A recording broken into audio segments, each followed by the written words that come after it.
अगर आप भी अपने बच्चे के लिए ऐसा पठानी सूट बनाना चाहते हैं तो आप बिल्कुल सही वीडियो पर आए हैं, क्योंकि ये एक सिंगल वीडियो देखकर आप ये परफेक्ट पठानी कुर्ता और शलवार की कटिंग स्टिचिंग सीख सकते हैं। आपको अलग से और वीडियो देखने की ज़रूरत नहीं पड़ेगी। इस एक वीडियो में हमने स्टेप बाय स्टेप बहुत ही क्लियरली इसकी कटिंग और स्टिचिंग दिखाई है। सो उम्मीद करूँगी ये वीडियो आपको पसंद आएगी और आप इसको ढेर सारा प्यार देंगे। वीडियो को लाइक करके चैनल को सब्सक्राइब कर लेना। और वीडियो के रिगार्डिंग आपका कोई सवाल है, आप कुछ पूछना चाहते हैं तो आप कमेंट बॉक्स में पूछ सकते हैं, मैं डेफिनेटली रिप्लाई करूंगी। अब देखिए ये पठानी सूट का जो साइज़ है ये 4 से 5 साल तक के बच्चे के लिए फिट रहेगा। साइज़ आप छोटा बड़ा कर सकते हैं वीडियो में दिखाए गए फॉर्मूले को फॉलो करते हुए। और ये कुर्ता बनाने के लिए हमने यहाँ पर 1 मीटर फैब्रिक लिया है। तो मेरे पास ये डिज़ाइनर कॉटन फैब्रिक है, कुछ इस तरह से है। सो ये हमारा कम से कम 1 मीटर फैब्रिक लगेगा, कुर्ता हमारा परफेक्ट बन जाएगा। उसके बाद लगभग 1 मीटर ही मैंने शलवार के लिए लिया है, हालांकि थोड़ा सा ये बच भी जाएगा जिससे हम इसकी कॉलर वगैरह में यूज़ कर लेंगे। तो सबसे पहले हम कुर्ता कट करेंगे। तो हमने फ्रंट पार्ट के लिए ये इतना फैब्रिक निकाल लिया है। अब इसको हम डबल फोल्ड कर लेंगे। इसके बाद इसकी जो लंबाई है वो मैंने 24 इंच ली है। ये देखिए आधा मीटर से 4 इंच एक्स्ट्रा है। तो शोल्डर से लेकर घुटने से 4 इंच नीचे तक हमने लंबाई ले लेनी है। उसके बाद इसकी जो चौड़ाई है वो मैंने 8 इंच ली है। तो जितना भी हमारा बस्ट है उसका 4 पार्ट करके हमने 1.5 इंच ऐड करके कपड़े की चौड़ाई लेनी है। अब ऊपर से कपड़े को हमने सीधा कर लिया है और सबसे पहला मार्क जो है वो हम 1 इंच पे लगाएंगे। दूसरा मार्क हम 6.5 इंच पर लगाएंगे। तीसरा मार्क हमने 11 इंच पर लगाना है। इसके बाद चौथा जो मार्क है वो हम 16 इंच पर लगाएंगे। तो ये हमारी सभी मार्किंग कंप्लीट हो चुकी है। इसके बाद हमने शोल्डर का हाफ लेना है, तो मैं 5 इंच ले रही हूँ। इसके बाद नेक की विड्थ मैंने 2 इंच ली है। अब नेक की विड्थ और शोल्डर डाउन करते हुए इस तरह से मार्क कर लेंगे। तो 1 इंच हमने शोल्डर डाउन किया है। इसके बाद देखिए ये हमारे आर्म होल की लेंथ है 5.5 इंच। सो जितना शोल्डर रहेगा उससे लगभग आधा इंच हमारा ये आर्म होल की लेंथ आई है। इसके बाद यहाँ से हम बस्ट यानी चेस्ट का 4 पार्ट प्लस 1.5 इंच करके मार्क करेंगे। तो मैंने यहाँ पर 7 इंच मार्क किया है। पीछे की तरफ लगभग हमने आधा इंच मार्क करना है और इस मार्क को ऊपर शोल्डर पर मिला देंगे। सो यहीं से हमने फ्रंट आर्म होल की शेप देनी है इस तरह से। जितना भी हमारा चेस्ट है उससे आधा इंच कम करके हमने कमर की चौड़ाई लेनी है। इसके बाद हमने हिप का 4 पार्ट प्लस 1.5 इंच करके मार्क करना है और जितना भी हमने हिप लिया है उससे आधा इंच एक्स्ट्रा हमने दामन का मार्क कर देना है। तो ये हमारी फिटिंग की मार्किंग हो गई है। इसके बाद ये सभी मार्क को हम एक दूसरे के साथ लाइन अप कर लेंगे। सो इस तरह से ये हमारी मार्किंग हो चुकी है। इसमें हमने मार्जिन ऐड कर लिया था। इसके बाद इस कॉर्नर से हमने गोलाई देनी है। तो कॉर्नर से लगभग 2 इंच के क्रॉस पर हमने ऐसे करके घेरे की गोलाई दे देनी है। तो फ्री हैंड से मैंने गोलाई दी है। तो लीजिए मार्किंग कंप्लीट हो चुकी है। इसके बाद हमने इसकी कटिंग कर लेनी है। इस तरह से ये हमारा फ्रंट पार्ट है कट होने के बाद। अब हमने बैक पार्ट कट करना है।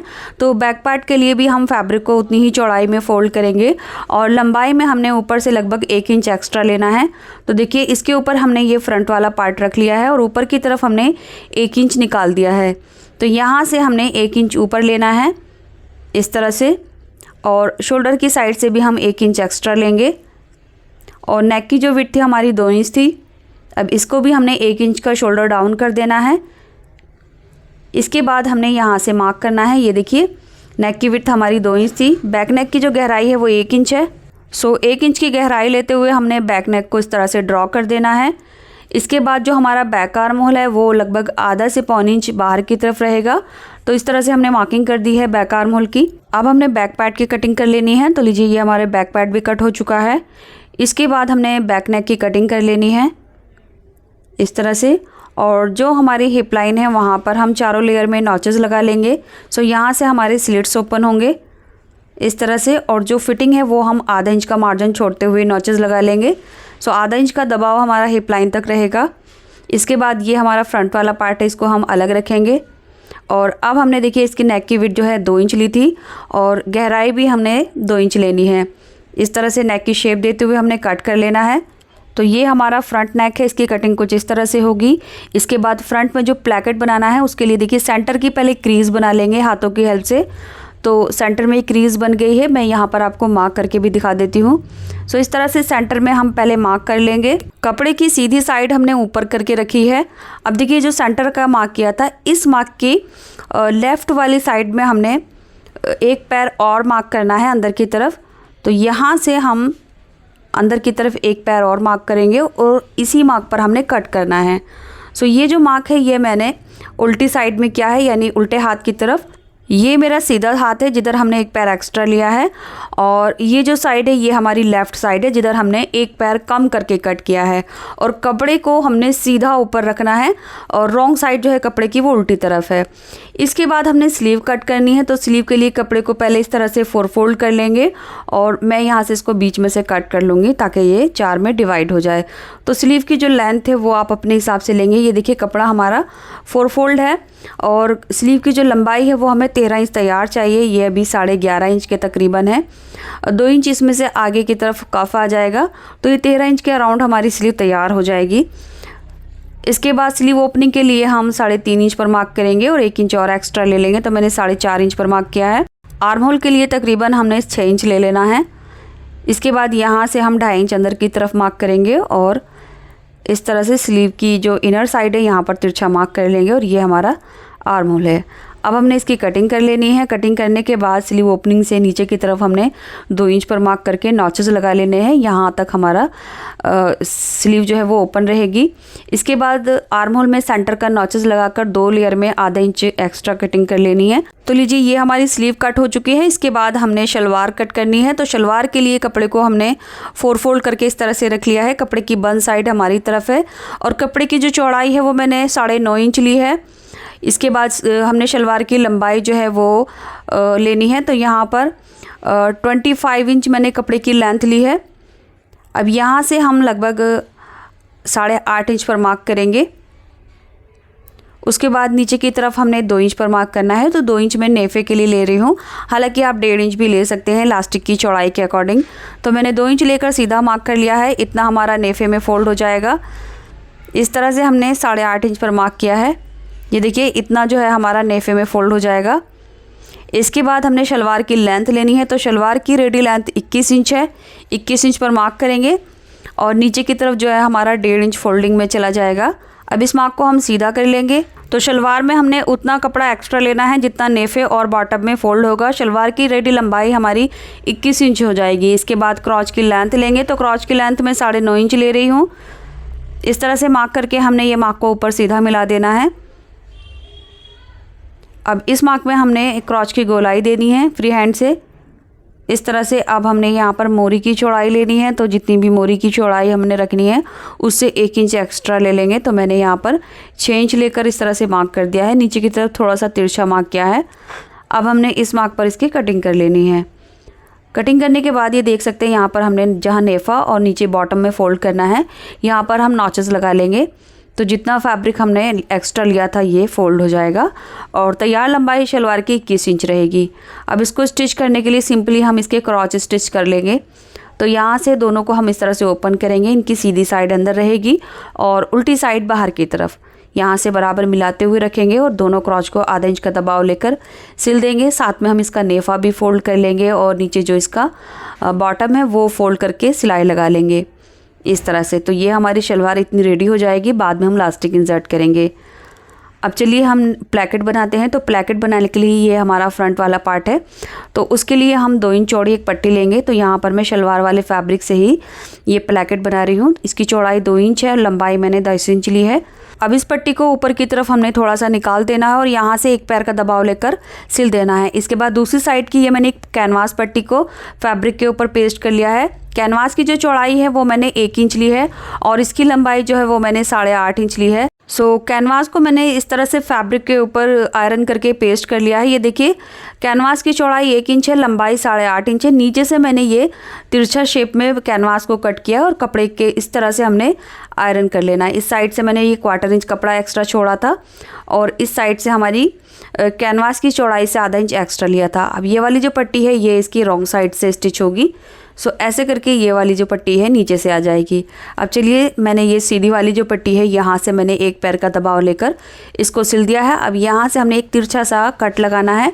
उसके बाद इस पट्टी को नाखून की हेल्प से इस तरह से सीधा कर लेंगे ऐसे करके और उसके बाद इस पट्टी को अंदर की तरफ फोल्ड करेंगे। बाहर की तरफ से लगभग हमने 1/4 इंच निकालना है। यहाँ पर हमारे बटन लगेंगे, यानी ये बटन टेक है। तो अब हमने इसको इस तरह से तैयार कर लिया है, ये देखिए। इसके बाद हमने काज पट्टी लगानी है जिसमें हमने कैनवास लगाया है, तो इसको हम उल्टी तरफ से रख कर सिलेंगे। तो यहाँ सिलने के लिए इस तरह से पट्टी को हमने जितना एक्स्ट्रा फैब्रिक लिया है, यानी लगभग एक पैर का दबाव, बस उतना ही हमने सिलना है। तो इस तरह से हमने बस सीधा सीधा सिल देना है यहाँ से। ये लीजिए, इसको हमने रॉन्ग साइड में स्टिच किया था, अब इसको हमने यहाँ से तिरछा कट लगाकर सीधी तरफ टर्न कर देना है। सो गाइज, प्लेकेट बनाना बहुत ही आसान है, बस यहाँ पर थोड़ी सी सफाई की ज़रूरत है, तो ये चीज़ आप थोड़ा ध्यान से करें। अब देखिए, जो हमारी बटन पट्टी थी वो हमने ऊपर की तरफ निकाल ली है। उसके बाद जो हमारी काज पट्टी थी, इसके हमने किनारे किनारे पर सिलाई लगानी है इस तरह से। सो यहाँ पर हमने ये जो सिलाई है यहाँ तक लानी है। उसके बाद जो हमारी बटन पट्टी है वो काज पट्टी के नीचे इस तरह से सेट करेंगे ऐसे करके, और उसके बाद यहाँ से हमने अच्छे से सेट कर लेना है। एंड जो हमारी नीचे से कैनवास की शेप है उसी के अकॉर्डिंग एक्स्ट्रा फैब्रिक हम अंदर की तरफ फोल्ड करते हुए किनारे पर सिलाई लगाएंगे। सो ये हमारा जो प्लेकेट है, नीचे का पॉइंट बहुत ही शार्पली बनेगा और सेंटर में आएगा इस तरह से। अब ऊपर की तरफ जहाँ हमारा कट है यहाँ तक हमने सिलाई लानी है, लगभग 1 इंच ऊपर। उसके बाद इस तरह से टर्न करना है। अब ऊपर हमने एक पैर का दूरी लेकर फिर इसको सिल देना है। सो ये हमारा जो प्लेकेट है वो इस तरह से तैयार हो चुका है। अब इसको निकाल लेंगे। तो कुछ इस तरह से हमारा प्लेकेट तैयार हो गया है। एक्स्ट्रा पट्टी नेक की साइड से हमने मिलाकर कट कर देना है। ये प्लेकेट बिल्कुल बराबर बन जाएगा। ये इसकी रॉन्ग साइड ही देख सकते हैं आप। इसके बाद अब हमने शोल्डर जॉइंट करने हैं, तो हम अपना बैक वाला पार्ट लेंगे। तो दोनों कंधियों को हम आधा इंच का दबाव लेकर सिलाई कर देंगे। तो शोल्डर जॉइंट करने के बाद हमने इसकी स्लीव के लिए कफ़ की कटिंग करनी है। तो कफ़ बनाने के लिए मैंने पेस्टिंग कैनवास ली है। इसकी चौड़ाई हमें 4 इंच लेनी है और लंबाई इसकी 7 इंच लेनी है। इस तरह से मैंने ये कैनवास पट्टी को हाफ में फ़ोल्ड किया और उसके बाद एक बार और फोल्ड कर लिया। अब खुली साइड से हमने यहाँ पर आधा इंच पर मार्क करना है इस साइड से, और दूसरी साइड से भी हम आधा इंच पर मार्क करेंगे ऐसे करके। तो दोनों कॉर्नर पर मैंने आधा इंच पर मार्क किया। अब इस मार्क को हमने ऐसे तिरछा करके मिलाना है और उसके बाद इस मार्क पर हमने कट कर देना है। अब जहाँ से हमारी कैनवास फोल्ड है वहाँ से भी इसको कट करेंगे और इसको 2 में डिवाइड कर लेंगे। तो लीजिए, ये 2 कफ हमारे कट हो चुके हैं। अब इन दोनों कफ को हमने फैब्रिक के ऊपर आयरन कर लेना है। आयरन करने के बाद ये देख सकते हैं कफ हमारे कुछ इस तरह से रहेंगे। फैब्रिक के इस तरह से हमने इसको पेस्ट किया है। अब एक साइड से हमने आधा इंच फैब्रिक जो एक्स्ट्रा निकाला था इसके ऊपर चढ़ाते हुए एक पैर की सिलाई लगा देंगे। सो इस तरह से ये दोनों कफ को हमने तैयार करना है। अब एक्स्ट्रा फैब्रिक हमने इस तरह से फोल्ड करना है। दूसरी साइड में भी हमने आधा इंच एक्स्ट्रा निकालना है। अब जैसे हमने साइड में कफ की कटिंग की थी उसी के अकॉर्डिंग साइड से दोनों तरफ सिलाई कर देनी है। सिलाई करने के बाद अब हमने इसके साइड से जो कॉर्नर है वो कट कर देने हैं, यहाँ से जो एक्स्ट्रा फैब्रिक है कॉर्नर पर। सो ये तिरछा फैब्रिक इस तरह से कट करेंगे और इसको हमने सीधा करके टर्न कर लेना है। सो ऐसे ही हमारे ये दोनों कफ तैयार हो जाएंगे और जो इसके कॉर्नर है वो हम बाहर की तरफ निकालेंगे। ये देखिए, दोनों कफ हमारे तैयार हो गए हैं। अब इसको हम स्लीव पर लगाएंगे। तो स्लीव पर देखिए, साइड में हमने जो 2 इंच का कट लगाया था यहाँ पर हमने 1/4 इंच कपड़े को फोल्ड करके सिलाई कर ली है। तो दोनों साइड में ऐसे ही सिलना है। अब कफ को हमने स्लीव की रॉन्ग साइड के ऊपर इस तरह से रखना है और नीचे से कफ की साइड में जो आधा इंच फैब्रिक है उसके ऊपर हमने सिलाई करनी है। इसके बाद हमने कफ को सीधी तरफ टर्न करना है। तो देखिए, यहाँ से जो है हमारा कफ है ये ऐसे करके सीधी तरफ आ जाएगा। एक्स्ट्रा फैब्रिक धागे वगैरह सभी अंदर करते हुए हमने जो कैनवास है उसके ऊपर सिलाई करनी है, यानी जो कैनवास कफ है उसके ऊपर हम किनारे किनारे पर बहुत ही फिनिशिंग के साथ सिलाई करेंगे। इसके बाद हमने इस साइड में टर्न होना है और 1 इंच का गैप लेते हुए अब ये सिलाई अपने कफ की शेप के अकॉर्डिंग लगाते चले जाएंगे। सो जिस तरह से हमने ये कफ स्लीव तैयार की है वैसे ही हम दूसरा कफ लगाकर दोनों स्लीव को तैयार कर लेंगे। सो दोनों स्लीव हमारी इस तरह से तैयार हो जाएंगी। तो ये देख सकते हैं आप, हमारा जो कफ है कुछ इस तरह से लगेगा। तो बस हमने फिनिशिंग का ध्यान रखना है। अब देखिए, स्लीव हमारी तैयार हो गई है। इसके बाद हमने शोल्डर के ऊपर जो स्ट्रिप्स लगाने हैं वो भी हम कैनवास से ही लगाएंगे। सो जिस तरह से हमने प्लेकेट का कैनवास कट किया था वैसे ही हमने ये कट करना है। तो यहाँ पर मैं आपको अब दिखाऊंगी कि ये स्ट्रिप नीचे से कैसे कट होगी। शोल्डर की जितनी भी लंबाई है उससे आधा इंच एक्स्ट्रा हमने ये स्ट्रिप्स की लंबाई लेनी है। तो कैनवास को मैंने डबल फोल्ड किया है और इसकी जो चौड़ाई है वो मैंने 1 इंच ली है। सो यहाँ पर हमने ये 2 कैनवास स्ट्रिप्स लगानी है एंड जो हमारा प्लेकेट का शेप है वही शेप हमने इसके ऊपर कुछ इस तरह से देनी है। हाफ में फोल्ड करके नीचे से ऊपर की तरफ तिरछा कट लगाएंगे आधा इंच, और ये हमारे शोल्डर के स्ट्रिप्स इस तरह से कट हो गए हैं। बिल्कुल ऐसे ही करके हमने जो प्लेकेट है वो बनाया था। अब इसको हमने फैब्रिक के ऊपर आयरन कर लेनी है। उसके बाद इसके बराबर बराबर हमने 2 फैब्रिक पट्टी और लेनी है जो इसके नीचे इस तरह से आएंगी। अब यहाँ से नीचे की तरफ हमने फैब्रिक रखना है और जो हमारी कैनवास की लंबाई चौड़ाई है उसी के अकॉर्डिंग हमने 3 साइड से सिलाई लगानी है। नीचे जो सीधी साइड है कैनवास की वहाँ पर हम सिलाई नहीं लगाएंगे क्योंकि वहीं से हमने इसको सीधा टर्न कर लेना है। अब साइड से एक्स्ट्रा फैब्रिक को छोड़ते हुए हमने थोड़ा सा एक्स्ट्रा छोड़ा है, बाकी कट कर दिया है। कॉर्नर पर हमने ये फैब्रिक को तिरछा इस तरह से कट कर देना है। अब किसी भी नोकीली चीज़ से हमने इस तरह से ये जो स्ट्रिप्स है इसको बाहर की तरफ सीधा कर लेना है और उसके बाद हमने इसके किनारे किनारे पर सिलाई लगा देनी है। तो दोनों स्ट्रिप्स हमारी इसी तरह से तैयार हो जाएंगी।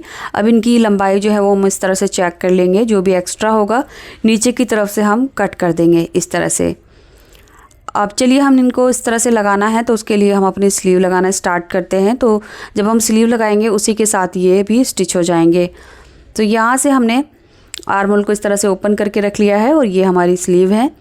कुर्ते और स्लीव की सीधी साइड हमने अंदर की तरफ रखी है। अब यहाँ से आर्म होल की साइड से हमने सिलना स्टार्ट करना है आधा इंच का दबाव लेते हुए। इसके बाद जब हम शोल्डर पॉइंट पर पहुँचेंगे वहाँ पर हमने ये शोल्डर स्ट्रिप्स लगानी है इस तरह से। जो इसकी कैनवास वाली साइड है वो हमने ऊपर रखनी है और इसके सेंटर को सेंटर से इस तरह से मिलाकर रखेंगे यहाँ से, और अब सिलाई करेंगे। तो एक ही सिलाई में हमारी स्लीव और स्ट्रिप्स लग जाएगी। बिल्कुल ऐसे ही करके हमने दूसरी साइड की स्लीव और स्ट्रिप्स भी लगानी है। ये देखिए ये कुछ इस तरह से आएगी। एंड गाइस जो हमारी ये स्ट्रिप्स की सीधी साइड है यानी जहाँ पर हमने आयरन की है वो वाली साइड ऊपर की तरफ रखनी है। तो मैं आपको एक बार और दिखा देती हूँ। ये देखिए कैनवास की जो पेस्टिंग वाली साइड है वो ऊपर आएगी और यहाँ भी हमारे सेंटर से सेंटर मिलते हुए स्लीव के अंदर ये एक ही साथ सिल जाएगा।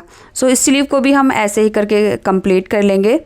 इसके बाद हमने इसकी फिटिंग लगानी है। तो यहाँ से हम इसको रॉन्ग साइड टर्न कर लेंगे यानी इसकी उल्टी तरफ हमने ऊपर रखी है।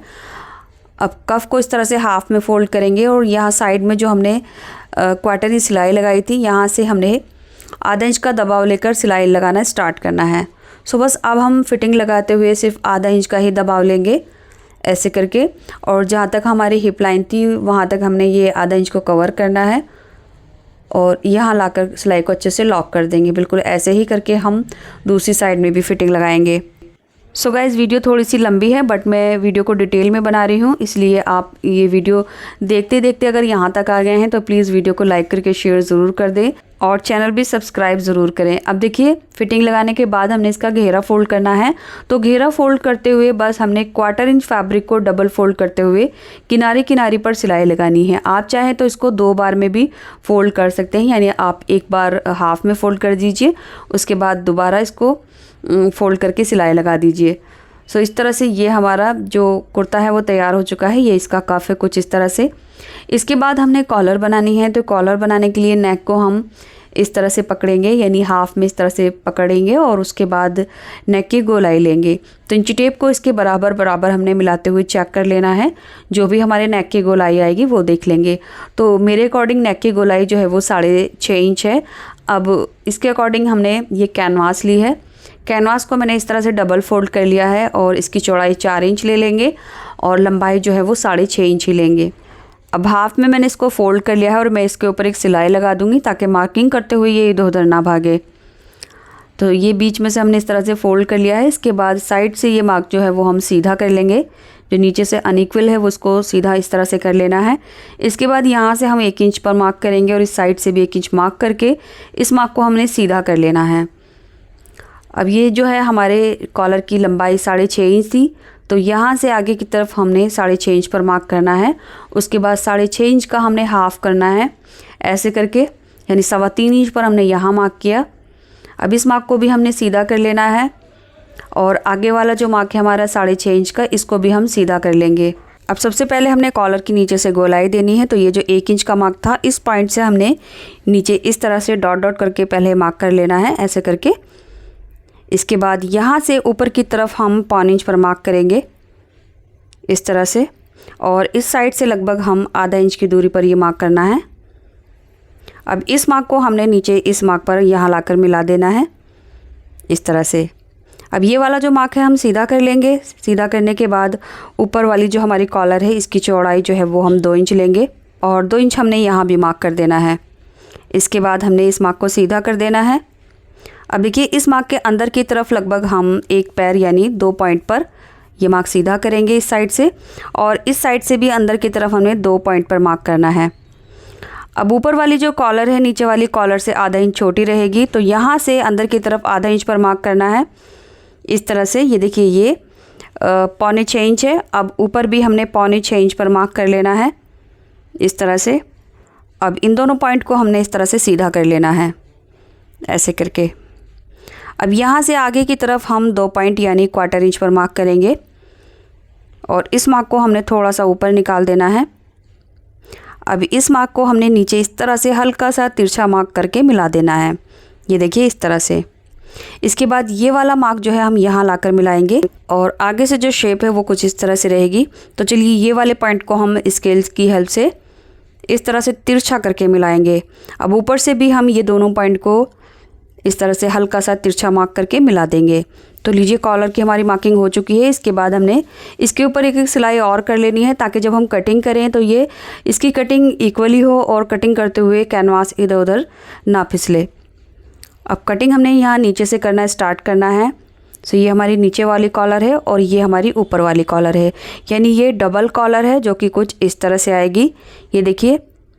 अब इसके ऊपर हम यहाँ एरो बना रहे हैं, तो ये जो एरो हैं ये दोनों कॉलर के एरो नीचे की तरफ रहेंगे। सो जिस डायरेक्शन में हमने एरो बनाए हैं, ये कॉलर स्टिच करते हुए वैसे ही रखने हैं। अब देखिए, दोनों कॉलर पर जो हमने कच्चा किया था उसको इस तरह से ओपन कर लेंगे। तो यहाँ पर बड़ी सिलाई करके मैंने इसको कच्चा किया था।